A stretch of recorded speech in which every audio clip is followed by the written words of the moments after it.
Hey, tell me about yourself. Hi, I'm Laura. I'm from Queens, New York. I graduated SUNY New Paltz in 2019, where I was a bio major. I was convinced I wanted to go to vet school. However, I shortly realized that I could not bear to take another organic chemistry class, so that wasn't really in the cards for me. However, I love helping people and I have a passion for making a difference in people's lives, whatever that may be. So after graduation, I started working as a paralegal and executive assistant. Whilst I learned so much from this role and I got so much out of it, I was a bit unfulfilled because I am a creative person and I'm a creative person, I'm an artist, and I'm a painter. And I really love doing anything that will allow me to use that part of my brain. So when the pandemic hit last year, I started working towards UI UX design, and ever since then, I've been working on projects to build up my portfolio and projects that I have a passion for and that I'm really proud of. So that's a little bit about me. What are your strengths? I'm very meticulous and I'm always paying attention to detail, even the smallest things, whatever that might be. In my last role, I was the middleman in between the county judges and the attorneys. After COVID, after COVID hit, a lot of the judges stopped doing in-person hearings, so every single judge had a different procedure for every single case. Each one was different. So I was that middleman I had a calendar for the attorneys so they could stay on top of their dates and when they needed to call in or dial in or whatever they had to do. And then on the other end of the spectrum, I was also constantly getting in touch with the judges and their legal secretaries by any means possible, because if we didn't answer, we really had to stay on top of what we were doing, because if we didn't answer a phone call, or if we were unavailable for a Skype at the last minute, we could easily lose the case and it would get thrown out.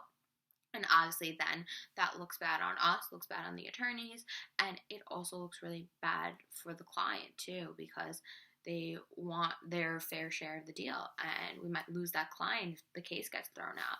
So for that instance, I had to be really on top of my game and pay attention to every detail. So what do you need to improve on? What are your weaknesses? I would say I'm a bit of a control freak sometimes, and I kind of have a tendency of not knowing when to say no, that I can't take on more responsibility, because I just want to do everything. And I've learned from that, though, that I need to trust people and I need to work in a team as one to reach a common goal. And I've really worked hard to get past that.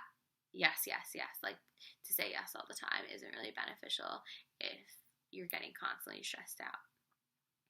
So tell me about a project you worked on and what you did to make it a success. So my most recent project was coding my portfolio site, and this was complete foreign territory to me, and I think I was a bit intimidated by the thought of coding just because I really didn't know what I was doing there. But I learned to kind of like be happy with not knowing what I was doing. And I was constantly, on YouTube looking at different tutorials or reading different posts on how to do things. And I just kept trying new things, implementing it, taking it out if I didn't like it, keeping it if I did like it. And I really grew to like the animation end of CSS, and that's something I definitely continue to see myself growing with and playing with and learning more about as well. Give me an example of a work situation in retrospect you wish had handled differently. What happened? So going back to what I said before, that I am a bit of a control freak. Last summer, two of the women in my office were both on maternity leave. And at first I was like, yeah, no problem. I can take a few things on. I can help lighten the load for everyone. And then a few things became a lot of things. And then my own responsibilities picked up as well. So I was kind of wearing three different hats, so to speak. And I had my hands in all the buckets. And then I kind of had a breaking point at one day where I was just really, really stressed out. One of the attorneys told me, she said, you need to help, let other people help you. You can't be the only one here. You can't do that to yourself. And that was very reassuring, and that was something that I definitely needed to hear at the time.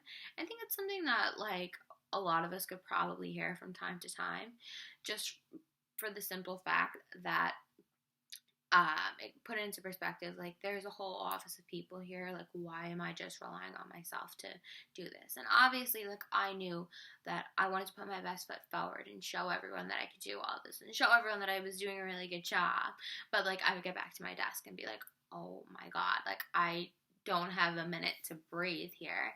But that, in retrospect, I've grown from that, and it's made me a better team player, and I can delegate jobs easier, that I don't have to do every single job. As much as I may love to, I think it's not good for anyone if one person is constantly stressed. So, what are your salary expectations? So, I would really love to learn more about the specific, day-to-days and duties of this role. But however, based on my research and my understanding of positions in New York, similar roles usually pay between $75,000 to $85,000.